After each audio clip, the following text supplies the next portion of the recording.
Hello, everyone. This is Ian Lamont. I am the author of Lean Media and the founder of i30 Media Corporation. Today, I'm going to be talking about three publishing programs on Amazon that everybody should know.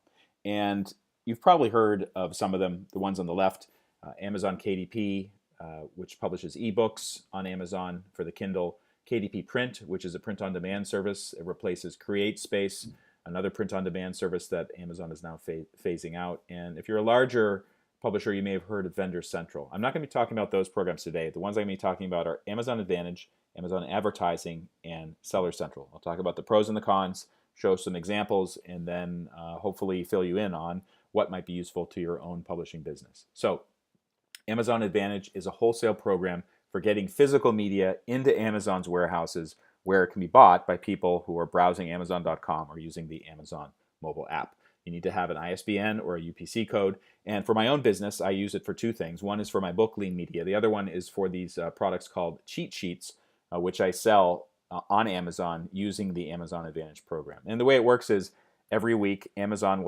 Advantage will send me an order to restock their warehouses. So for instance, they may say, okay, send 10 copies of Lean Media and 85 copies of the cheat sheets, the different types of cheat sheets. So I mail those in, and then they'll become available to shoppers on Amazon.com.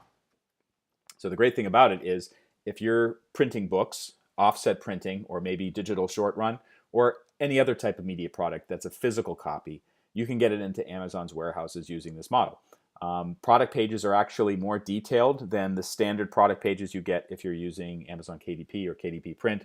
And then they have all these special programs that you can take part in, marketing programs, which some are free, some cost money. They include the A+ enhanced marketing pages, sponsored brand ads, and Amazon advertising, and I'll get to that in a minute, and then the Vine reviewer program. Now the cons of it are it's a wholesale program, which means that whatever you're shipping to Amazon Advantage, you have to take a discount off the wholesale price, or off the retail price. So, for instance, if I'm selling a book for $10, there's a 55% wholesale discount. That means if that book sells, I only get 45% of what the retail price is. So that would be $4.50. And of course, if you're printing the book, let's say it costs $3 to print the book, so $4.50 minus $3, that leaves you only with $1.50 in kind of you could say profit, but you probably have other costs that are going on as well. So you have to think through if this wholesale model will work for you. It's an older interface. There's a little bit of a learning curve. I think for some people it might be a bit daunting. You have to take care of shipping. So Amazon doesn't pay for the shipping. It doesn't even give you any special rates for shipping stuff via UPS or FedEx like it does for other programs. So you have to take it down to the post office or arrange for UPS to pick it up, and that's a cost that you have to pay. On the right, there's a bullet that says Amazon's predictive ordering algorithm can make mistakes, and what this refers to is Amazon determines how many copies you should send in based on an algorithm, a computer program that looks at past sales, looks at demand in the category, looks at the time of year, and says, oh, okay, so Ian's company, i30 Media, they should send in 10 copies of Lean Media and 85 copies of the cheat sheets. They determine that. This computer model determines it. I don't think humans ever take a look at it. So I'll just get the order and I'll send them in. The problem is sometimes these predictions are wrong. So I'll be sending in lots and lots of copies. They'll be sitting in the warehouse. They won't be selling. And because they're not selling, I'm not getting paid. You don't get paid when you ship something to the warehouse. You get paid through the Advantage program when the book or the product actually sells. And this chart below here shows the gap between what's sitting in the warehouse and what people have ordered for the month. And you can see that's several hundred copies that are just not really doing any business for you. Conversely, in some other months, there may be more orders than there is available inventory. So that's a consideration. Amazon Advertising is a self-serve ad platform. It used to be called Amazon Marketing Services, or AMS, but they recently rebranded it as Amazon Advertising. And this is a super program for basically getting whatever product you're selling. It can be a book, but it can be other types of things, kind of in front of potential readers' eyes. And there's a couple different types of ads that you can order. You can monitor the success or the failure of different programs. And this is the dashboard. This is actually a real dashboard for me. I'm sharing the data from my Amazon Advertising dashboard to show that it's actually been pretty effective for this particular month that I'm showing. So I spent $1,000, about $1,000, and I've gotten about $4,500 in sales. Let me add, however, that the sales here, that doesn't mean the net for my publishing company. That means the sales on Amazon. So Amazon is taking in $4,500 in revenue, and then they're giving me a portion of that. Let's say it's 60%. So it's actually my net is much less than $4,500. But let's say that I net $3,000 and I'm paying $1,000. That still makes sense in many respects. You can also see that it shows the number of impressions, clicks, orders, etc. And then down here you can kind of drill into individual programs to see how they're performing. So this month, this particular program, this is the name of the campaign that I created. It's made about $35 in sales, and I've spent about $15. So remember, 35 is not what I get. That's what Amazon takes. I'll get probably 2/3 of that. So it's still working out. And there's some other metrics in there: CPC, cost per click, ACOS, average cost of sales. So these can be very, very effective. Here's some examples. This is a so-called sponsored brand advertisement, formerly known as a headline search ad. So when somebody's searching for genealogy on Amazon, they may see this advertisement that I created. These are the things that I'm selling. I created some artwork to use and a little tagline. Good genealogy takes more than online searches. This shows up at the top of results. I have to pay for it. I have to pay for it to show up at the top of results if somebody clicks it. So if somebody clicks this ad based on this keyword genealogy, I might be paying, who knows, 50 cents for that particular click. So I have to consider if it's worth it for me to have people clicking on these ads for 50 cents a piece, because at the end of the day, it's not just how many times people are clicking on it, it's actually whether or not people are buying it. So if lots of people are clicking but nobody's buying, you're probably spending more money than you're taking in. This is the same type of advertisement on the Amazon mobile app, and it still shows an image in the tagline. It just can't show everything, and then you tap on that and it would take you to the product page. Another type of Amazon advertising ad type is called sponsored product ads. These sometimes they show up at the top of search results. So if you search for family tree, this ad may show up near the top. Other times it will show up on the product detail pages of competing products. These could be products, you knowingly you're competing against them, or Amazon's algorithm has stuck them on that page because it's determined that, people who look at this page, they're likely to buy this particular, they're likely to click on this particular ad. So these can also be a very effective way to get your product in front of people.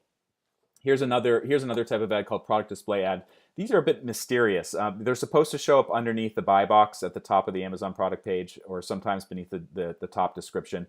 They're usually pretty small. It doesn't show a lot of detail, but in some cases they can be effective. And then finally, the other type of ad that they have for publishers, at least, is the lock screen ad. You've probably seen them before in a Kindle. It's like this image of a book that stays on the Kindle even after you've turned it off. I've tried these types of advertisements. To be honest with you, they don't work for me, but they could work for other types of publishers. This little chart shows, if you use Amazon advertising, the types of ads that will be available to you. And here are the types of ads: sponsored brand, product display, and lock screen. And over here, here's the location where the ads show up. Targeting, if you're using keywords. Product display uses competing products or interest. Lock screen uses interest. And then here shows how you actually access Amazon advertising. So they just don't let anybody off the street take part in Amazon advertising. You have to already be using one of the Amazon programs, such as Amazon KDP or Amazon Seller, Amazon Advantage, or Vendor Central. If you have Vendor Central or Advantage, you get to use all the different ad types, which is great. However, if you are only using the Amazon KDP program to get into Amazon advertising, you won't be able to use the sponsored brand or the headline display ads. So that can be a disadvantage. Similarly, if you're using Amazon Seller, you can use the sponsored brand, sponsored product, but you don't get access to these two. So the other thing, let's talk a little bit about pros and cons. Great thing is that it's DIY. I think it's relatively easy to use these ads once you've done a couple of them, and they can start out pretty cheap. You can, if you want to, you can just have a campaign that costs $3 per day, only 10 cents per keyword, and you only run it for a week or two. But if you want to, you can also end up spending a lot of money on these. It gets your book in front of eyeballs, which is pretty great, and it can generate lots of sales. But these ads need to be monitored. So I probably go into Amazon advertising twice per week, even if I'm not creating ads, just to see what's going on. There, lots of people are piling in right now, which is driving up the costs of the keywords. And so I've seen that some customers, they're actually learning to ignore these ads, which makes them less effective. And the overall return on investment is going down as these costs pile up and competition increase. So Amazon Seller Account, this is another type of service that Amazon offers to let you sell stuff on Amazon as a third-party vendor. And this can be books. It can be other types of merchandise, including used merchandise. It can be, let's say, white label electronics that you're buying in Vietnam or something and reselling on Amazon. Lots of different possibilities. And you can get, if you use the professional version of this service, you can actually start to get access to really cool programs that make it really easier to sell stuff and also easier to ship stuff to customers. And I'll explain that in a minute. For book-related products, I love this example. So if you search for Mother of Dragons in Amazon, that's a famous phrase from the Game of Thrones, which is not only an HBO series, it's a famous book series. You'll see results like this: teddy bears, Mother of Dragons bear, T-shirts, wine glasses, things like that. And what I find really interesting about this is these particular products are based on a book. So somebody wrote a book, there's a phrase in there, and people created products on that. And if they can do that, why can't you? If you have a fiction series, maybe there's a special character. If you have a nonfiction series, maybe there's a map or something else that you can put on a T-shirt or on a coffee cup or something like that, and you can sell it. I'm not going to tell you what exactly that is that you should sell, but there are lots of options there.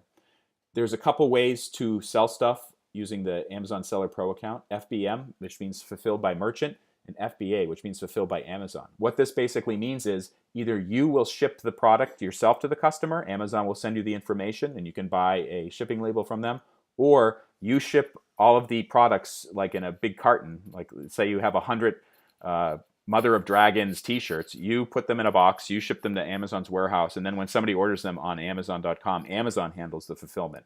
FBM versus FBA. And what you see here is the FBA dashboard for the products that I'm selling. Special marketing programs are available for people using Amazon Seller, including coupons. So you can see this save 15% coupon on the right side. This is something that anybody who's selling through Amazon Seller can set up for their own products. You pay for it, but it shows up more prominently in search results. And this is really a cool way to get products into Amazon's channels. You can sell used books or overstock or other types of merchandise. Special marketing programs, including the coupons or buy 3 get one free, that type of thing. And then also you can connect with buyers to resolve problems, ask for honest feedback, and basically help to make the experience better for the customers that you get via Amazon Seller. But it costs money. $40 per month currently for the professional size, for the professional version. Unless you're the sole manufacturer, you probably won't own the buy box, and this is a pretty big deal. So if you're reselling something that somebody else made, it's possible that another seller can just undercut you, and therefore they will own the buy box. There's lots of problems with piracy and quality on the Amazon third-party marketplace, the seller marketplace, and sometimes this impacts book publishers. It's actually more well known amongst people who manufacture electronics or other goods, and these cheap knockoffs from usually from China will show up in the marketplace. And Amazon doesn't really do a good job of policing that, although they're supposedly trying some new programs to make to crack down on that. But it has affected book publishers as well. So you may be selling something through a book through Amazon. Maybe not even Amazon Seller, and you'll find out some third-party seller has pirated the book, and they're selling it for less than the official price of the real book, and they're getting all the sales, and customers are complaining, and it makes you look bad. So there's other issues too on the right side. Important consideration if you're not selling a book is you have to get UPC numbers. You can't buy them from somebody else that are being reused or kind of like buy a cheap UPC code and stick it on your product. You actually have to go to GS1, which is the official licensor of these UPC codes, and you have to pay money not only to buy the UPC codes but also to kind of keep them active every year, which is a little bit of a racket. For more information on how to get more to learn about these programs, There's my contact information, leanmedia.org. I have lots of blog posts about buying and selling on Amazon and some other tips for publishers. Follow me on Twitter at ilamont. And then also, if you look at my website, there's lots of ways to learn about what I'm doing. If you click on the video link up at the top there, that will show you my latest videos. And also my book has information if you're creating media, including books, kind of different ways to do it and how to make it more effective for more interesting and effective for your readers, and basically make products, creative products that people love. Thank you so much for watching.